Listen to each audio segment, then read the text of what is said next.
was finna end. Thank y'all for riding with me. Well, you know you forever locked in with your boy Stories with me. At this time, mob, y'all know what I need y'all to do for us, man. Like, share, comment, and I repeat, smash that subscribe button, y'all. We are on the road to 100,000 subscribers. If you new to the platform, welcome. Y'all know the motto by now, man. Kick back, relax. I got the rest of the show. AV mob, let's get them, let's go. What's up, mob? We back at them again, man. Kicking it off from the top. V Crime Story Time, episode 9. Let's dive straight into it. So this one right here, y'all, we got to grab the microphone for this one. This episode right here, man, is about a young man named Mike, man. Lil Mike, at a very young age, he gains the nickname, a.k.a. Money Mike, because he had a fascination with just dollar bill, $5 bills, or anything that had something to do with money. And he was an earner, meaning, you know, he would clean up around the house. He always wanted to do extra chores.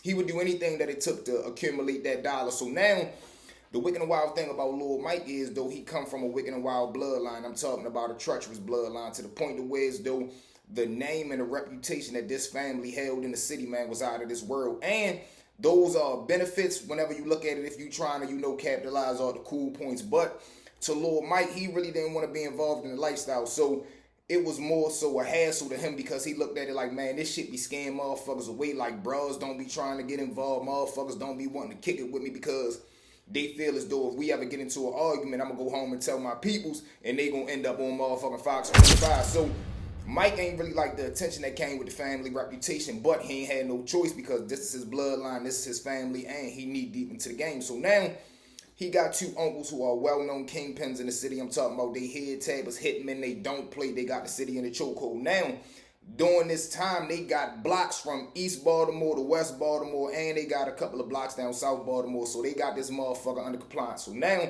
Lil Mike, he in the heart of it. But during this time, let's just say he's 16 years old. So he really making his way through the ranks. But by this time that he's 16, he already done got himself established. But before he gets to the point where he at now, his uncle and them put him through the ranks. Meaning, he started off just, you know, riding around with Big Unc, watching, learning the game. Then he eventually become a table boy. Now, what a table boy is, you at the table bagging up the smack, the coke, the grass, whatever the case may be. You putting the pills together, whatever need to be done as far as in the house, in the trap, at the table. You getting your table manners, as we would say in the hood. So now, once he graduates from that, he's able to leave outside of the trap. Now you able to put feet on the land. Now you actually going hand to hand outside. You hitting the tank, and you want to count, because let's just say I give you 100 pills. You might make $1 off every pill. Let's just say you want a salary. You make X amount of money at the end of the week, the end of the month, whatever the case may be. So now he outside going hand to hand. From that, he ends up getting bumped up to a lieutenant. Now, once he get the LT spot for real, it's like basically, now we're going to promote you to get your own block. And he runs the block good enough. It gets to the point to where as though you're going to start getting points off of that block. Now, what that means is, like I just told y'all, you might be on salary. You might be on $1 each pill, whatever the paying process is. But once you start getting points off the block, that means, listen, we just going to give you the brick. We going to give you the product, break that motherfucker down, give it to your peoples, and whatever you clear out that block, that's your block. Now, you got a kickback, which may be whatever the price that you paying for the work that you getting. But other than that, you clearing and saying all the profit, and you able to take care of your own people. Meaning, how you was getting paid at the end of the week, now you the guy that's paying motherfuckers at the end of the week. So now, Lil Mike looking at this shit like, shit, man, you know, I'm the man now. I got the ball now. I got my block. I'm lieutenant. Big Unc got faith in me. Fuck it, let's do it. But the only kind of 2020 catch, or the only problem that Lil Mike running into at the moment, is his block don't really got no soldiers. So he looking at this shit like, man, it's always something with you motherfuckers, man. Whether that be motherfuckers is late coming outside, motherfuckers is not cutting the smack right, y'all always fucking up something, y'all always complaining, or one of y'all always need help with something. So he started to get to the point to where as though he like, man, I'm fed up with this shit for real. I'm ready to go holler at Big Unc, and I'm ready to get rid of you niggas, man. I'm ready to fire you motherfuckers. So boom, he ends up jumping on the phone. He called Big Unc. Big Unc meet him at the little spot for real. They sit down, start talking. So now, when Lil Mike started to tell Big Unc his problems, Big Unc looking at this shit like, man, what the fuck? You think you work a motherfucking 9 to 5? No, it don't work like that, nephew.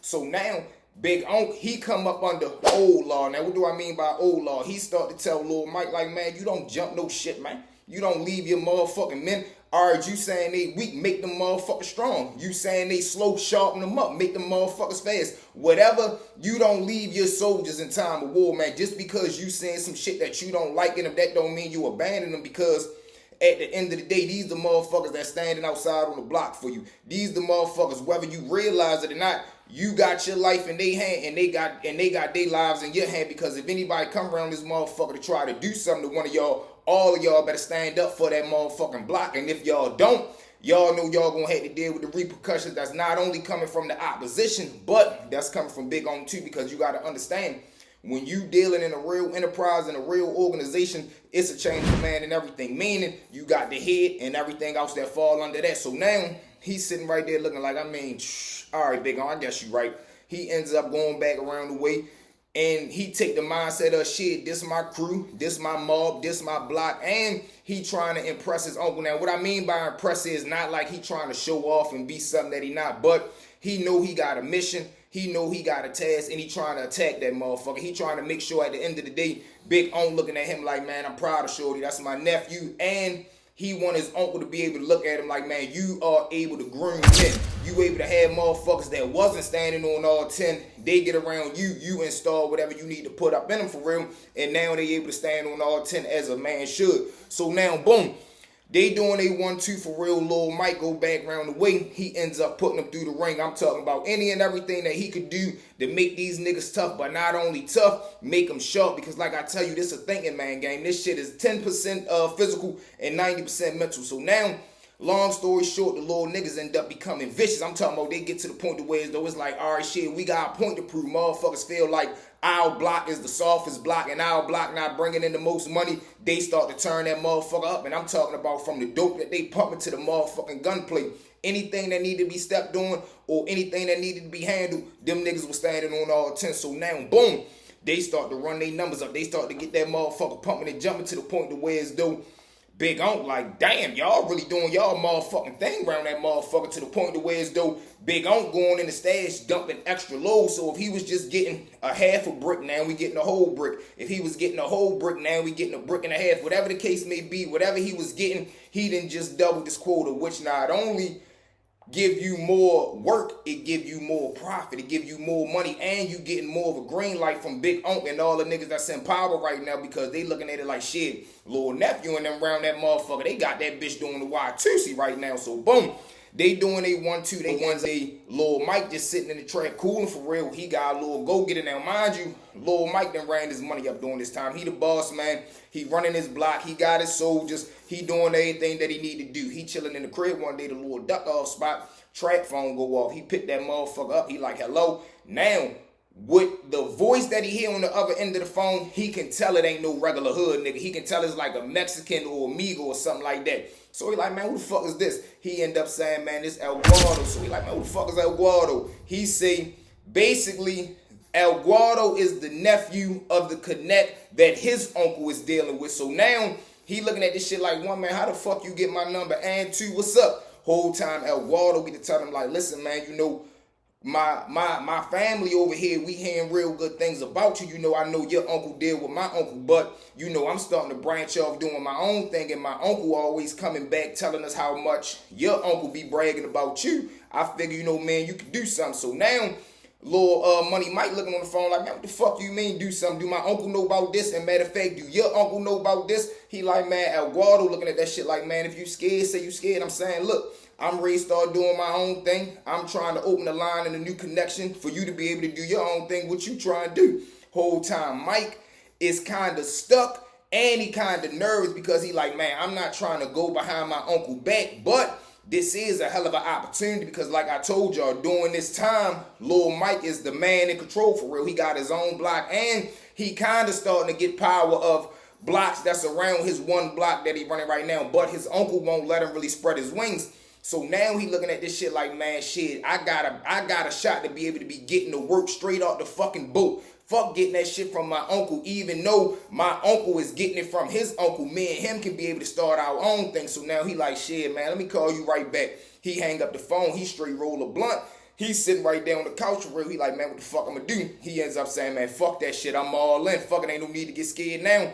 He grabbed the phone, called him back. He say, man, fuck it, let's do this shit. He like, all right, look, man, I'm gonna call you next week. Just give me an address on where you want the load to come, and we gonna work out the bop, bop, bop. So now when he say work out the bop, bop, bop, that mean how many of them I'ma send you, the price I'ma give them to you for, the timeline that I'm expecting my money back, and then from there, we'll work out the rest of the details. Lil Mike like, shit, all right, that's a bet. And he like, look, whatever you try and bring in or whatever the load gonna be, I put up half the money up front, and then the rest I just pay on the back, and once we sell that shit, he like, all right, that's the best square business. So now, Lil Mike is starting to kind of get paranoid, like, man, what the fuck I'm gonna do? I just motherfucking damn near backdoored my uncle just a little bit, and I done just opened up a new pathway for me and my niggas, because during this time, like I told you, he was ready to get rid of the little niggas that was hitting on his block, but he done built them niggas up, and now was like, shit, these my brothers, these my comrades, we all in for each other, and it is what it is. So he like, all right, that's a bet. Couple days go by, he don't tell nobody nothing, but it gets to the point to where as though he ends up sending El Guardo the address to the little duck off spot where he gonna send the work to,